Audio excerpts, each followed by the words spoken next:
ready to make over your tennis backhand? Let's turn it into the solid, confident shot you've always dreamed of. This 5-day training program will make that a reality, but only if you follow along and put in the reps. Day 1 starts by focusing completely on building a strong technical foundation for your backhand. So the first drill you'll do features slow, controlled shadow swings using a square stance. To get the most out of your shadow swings, start by segmenting your backhand into 4 positions: take back, racket drop, contact point, and follow through. Once you've executed these positions, continue shadowing but with a smoother swing that makes one fluid motion. We ask you to start slowly because the slower you swing, the greater your awareness of your body positions. Make sure to hit each of the 4 positions using a long, smooth swing that finishes up high over the opposite shoulder with the butt cap of your racket pointing out toward the other side of the court. After you've spent a few minutes honing your square stance swings, you'll move to open stance. So many amateur players are only comfortable using one style or the other, but if you want to be successful in all kinds of situations and point scenarios, then both are necessary for your arsenal. Notice how I'm still hitting each of the 4 positions, and also that I'm staying nice and relaxed so that I can fully rotate my hips and shoulders. Similar to the last drill, I begin with segmented swings, then smooth out the swing into one motion before incrementally boosting my acceleration by 10% at a time. We'll be spending a lot more time developing successful footwork patterns in day 2 of your backhand plan, but for now, these 2 stances are critical to be comfortable with while executing quality swing technique.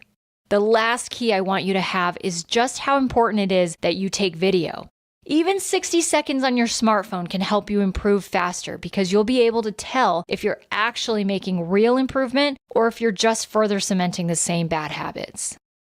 Once you've spent 5 to 10 minutes becoming more cognizant of what correct technique looks and feels like, it's now time to introduce a ball into the equation. Start at the service line and drop a ball right in front of you while focusing intently on executing the exact same technique and speed that you did with your shadow swings. This close to the net, we're only going to keep the swing at 25% of how fast you're able to swing. Stay relaxed. Your one focus is to maintain control and recreate the correct technique. If you've already taken video of your shadow swings, now take a video of this drill and compare the 2. What breaks down? What stays the same? Most amateur players see a drastic difference between their shadow swing and swinging at a ball. But this is the path for tracking your improvement from drill to drill. Use each clip that you record to check yourself and make necessary adjustments. Otherwise, you'll end up wasting your time. Speaking of which, if you want to make the most out of your next practice session, make sure to download a copy of our free backhand worksheet so you can have a step-by-step guide to these drills on your phone or tablet. Simply click the link in the description or go to 5daybackhand.com. Now we'll move back to no man's land. You'll notice that my swing speed has increased, but only by a little bit. I recommend that you swing at these no faster than 50% so you can continue focusing on executing your technical cues at 100%. Again, checking on video to be sure is critical. As you increase swing speed, it's going to be totally natural for you to drop back into old habits, which is exactly what we want to avoid. Another thing that tends to happen as speed and distance increase is that tension also increases. A lot of the time, players can develop tight, abrupt, compact backhands. So to avoid this, I highly recommend being mindful of how relaxed you are. And you should frequently remind yourself to keep your arms loose while your body turns forward and powers the swing. Don't worry about hitting any particular target yet. Instead, keep your attention on executing the swing as perfectly as possible. We'll get to placing your new and improved backhands later in this 5-day series. For the final drop and hit drill, we're moving all the way back to the baseline. Start off at 50% and gradually increase to 75%. Even with the acceleration increase, these swings should be smooth and calm, never panicked or rushed. The 75% is much more realistic of a speed for match play. More specifically, it should be a speed that you should feel comfortable rallying with. At this speed of swing, you're likely going to feel a pretty strong urge to tense up and muscle through the ball. But if you feel that happening, go back to some slow shadow swings and then hit a couple half-speed swings before finally increasing speed to your full rally pace again. Be sure to keep tabs on your length of swing and quality of follow-through as well. If they start getting choked off or abbreviated, then that's a strong indication that you're tensing up. The only way to know for sure is to video yourself. Now that we've been through all of the drop feed drills, let's take it up a level. The previous drills were all within specific parameters that made for a very purposefully controlled environment. So now we'll make it much more like real life by rallying with a partner. Don't have a partner? You're in luck. This is something you can still complete with a ball machine or a wall, so no excuses.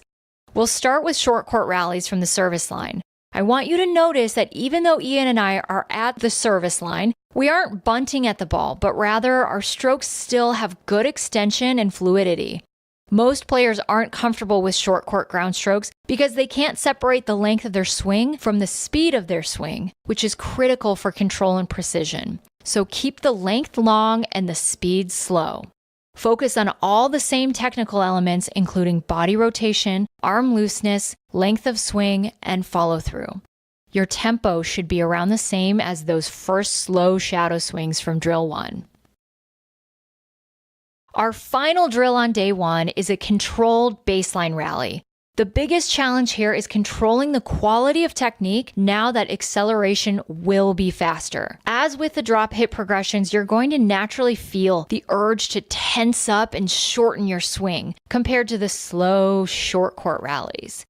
If that starts happening, then take a minute or two to move through some slow, smooth shadow swings, drop a few balls to yourself to recalibrate your fluidity, and then go back to the rallies. Ideally, start these at about 50% of your max rally speed and slowly increase the tempo only as you feel confident that you're executing your swing technique extremely well. As always, record yourself, if at all possible, to check and see exactly how well you're doing so you can make improvements and adjustments the next time you hit. That's the end of day 1's workout, and it's just the beginning. Make sure to subscribe and click the bell so you're sure to get the other 4 days. Or if day 2 is already published, go ahead and click it now.